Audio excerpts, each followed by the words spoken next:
Good morning, everyone. My name is Carpo. Stepping up in front of the camera here to make a video that I guess I will title Sonder or something along that lines. The actual term Sonder had nothing to do with the video, but when I was thinking about how I was going to tackle this subject matter, it reminded me of that word, which I'd heard a while back. But I couldn't remember the word, so I actually had to look it up by definition. And I just Googled the definition I remembered. It was the first thing that popped up. It's the Urban Dictionary, and it's a more recent word, Sonder, but it's the realization that everyone has lives outside of your own, and that they have their own concerns, they have their own worries, their own happiness, their own fears and loves, and that they're not just players in a game of your life. This realization is something that we might take for granted that we all have already realized. Of course we know other people have their own lives. Oh, of course they're not us. But the way we behave and go about discussions and getting our points across, we tend to, let's just say, fall a little bit short of the mark when it comes to acceptance and tolerance of other people's shortcomings. Or what we might call shortcomings. They may be their strengths for those people. So, this morning I got up and I watched a video. I somehow always get into these random little 5-minute videos about, knowledge subjects, and this one was about wisdom. And generally I don't, there's a million ways to define wisdom, but this one pretty much nailed it. I even watched it twice, and it brought tears to my eyes because I realized that I resonated so much with so many of the, the yearnings and things that people who are wise have discovered in life. And I'm very grateful that I've discovered some of these things. And one of those is Sonder. This realization that, to be happy, we have to realize that things aren't always as they appear.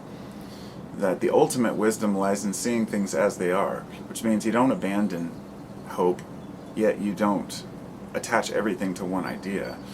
You learn how to revel in all of the glory and beauty and material items this world has to offer, yet when your circle closes in to where all you have is the basic needs, that you are not devastated by that loss. In other words, there's an idea, the ascetics, that was one of the things that supposedly, Buddhism talks about Siddhartha and how he left and he became an ascetic. And ascetics still exist in India. And there are people who have made the decision to live with nothing. They have barely enough clothing to stay warm, and they eat barely enough to survive. The idea was that he lived on a couple grains of rice for 7 years, until he discovered that that wasn't the way to attain enlightenment. But whether or not that story is true or not, it's irrelevant. The story is a metaphor for the idea that we punish ourselves, and we think that we should have less because others have less, or to make things somehow fair. We've made it almost guilty in this society to have too much, yet at the same time we consistently honor and admire the people who have a lot. And money has become status. Money has always been something that people can use as leverage to show, look at how far I've moved and look at what I've gained. This means that I must be this much better. And we know in our hearts and minds that that's not true.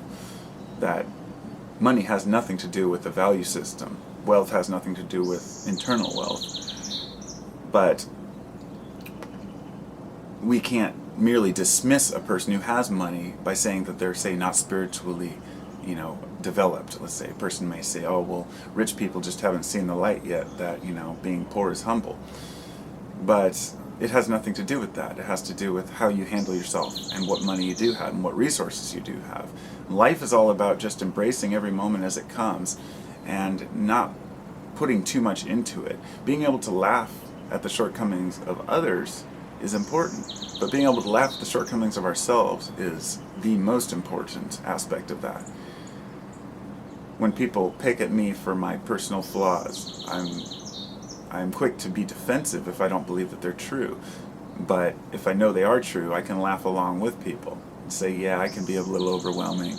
Yeah, I can be a little intense. Yes, I can kind of, over-talk and maybe go from subject to subject. Sure, I could work a little bit harder at this or that. Yet I know I have many, many strengths that I have developed But I don't use those as leverage to say, well, look at these strengths I do have, so therefore I shouldn't have to worry about these other things. A value system is all-inclusive. It has to consist of all the aspects of yourself that you know to be true. And only by knowing ourselves and discovering who we really are can we know what that truth is. Sometimes we get so hung up on what society tells us to be that we forget to be individuals. We look at those who live these lives of luxury or these lives of fame, and we think that that's where we want to be. In today's world, that's starting to change because we've seen that the rich are just as unhappy as the poor, that money has absolutely nothing to do with happiness over a certain amount. In fact, they did a study on there is a scale of happiness, and they did this study, who knows how accurate it is, but that any amount of money made in a household, let's say in the US, any amount of money made over $20,000 per head of the family causes more problems and more stresses in the long run. So a person who's living alone, making 25 grand a year, can be completely happy. Yet a person with 50 grand a year might seem to be more happier at first, yet they get themselves into many more debts. They have many more things that they need to be happy. They've created, now they have a boat, now they have a larger house to maintain, now they have a status to uphold. And this isn't for everyone, this is just an example. We are always yearning to have more because we think it will make us happier. Nobody wants money. Nobody wants to have cash. I'm sure some people do, but the cash itself means nothing, and we know this. It's the power and status that come with it, and the purchasing power. So for some people, it's the status, because they have enough money for purchasing power. They just want more to say they have more. And then there are people who just want to be able to afford the next rent or the next mortgage. They want to be able to get a new car. But sometimes having these things at our disposal aren't as important as we think. Perhaps the car that we want to buy is 40 grand, 50 grand, and that's our yearly income. A lot of people do this. They will buy a car equal to their yearly income. Well, then you're going to work for a year to pay for it. That's just how it is. Meanwhile, you could go out and buy a $5,000 car. It would run just fine, and but would the person be happy if they didn't have the status? How important is it really beyond a reliable car going to the point where it's a luxury, or they want to have more, better heated seats and whatnot?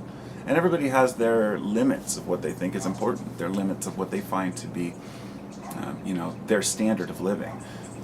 I'll tell you, years ago when I was a carpenter, before my back got messed up, there was a time when my wife and I were making really good money, much more than we needed. And in the couple of years while we had good money, it didn't change our lifestyle at all. We tended to try to do a little more remodeling in the house. We did get another car for her, something that ran. But none of this made us happier. None of this brought us closer to what we really wanted. I know what I want out of life, and that is just to continue to be happy and to discover new things, and to make sure that my family is happy, and to grow. There's not a whole lot else I need. I'm not yearning for a mansion. I'm not yearning for a nice car. Although I don't mind having a car that runs. That's nice. And then there's the aspect of how the society we live in today has forced us to have certain things, and that's one I haven't even mentioned yet. The fact that a person may say, I don't need a car. Why would you need to have a car? Let's say a person who lives in the city, who considers themselves very green. They take the bus everywhere, they shop at Whole Foods, they try to do everything for their bodies, their minds, their environment, and then they point the fingers at others who don't. And people who maybe live in places where they can't access such healthy food. And they don't realize that other people have different lives and different ways of living them that are not always determined by what they want to do, but sometimes by circumstance.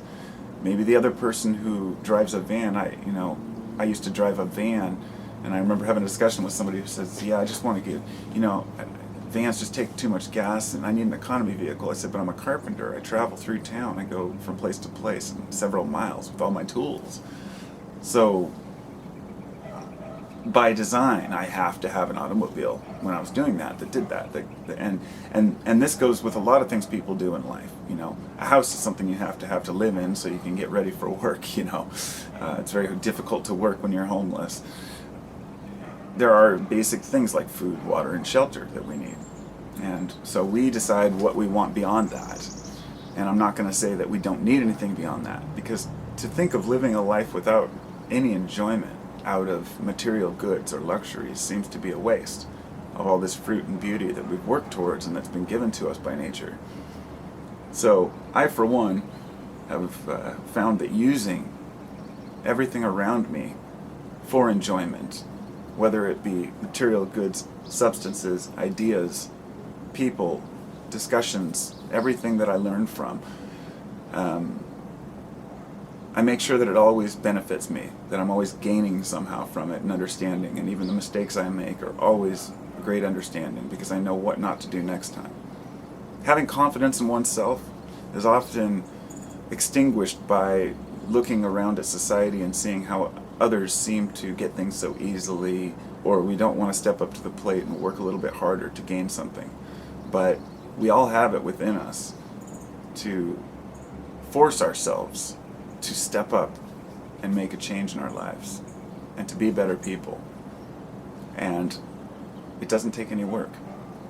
It just takes motivation. There's no actual effort that goes into it. And in fact, it makes life easier, because the number one thing that really wears us down is stress. I would get more exhausted driving home from work sometimes than I would working 8 hours as a carpenter, merely because the traffic for an hour was so stressful. Stress will kill you faster than anything. So if we're stressing about our family life, if we're stressing about our work life, our home life, it makes it very difficult to be happy.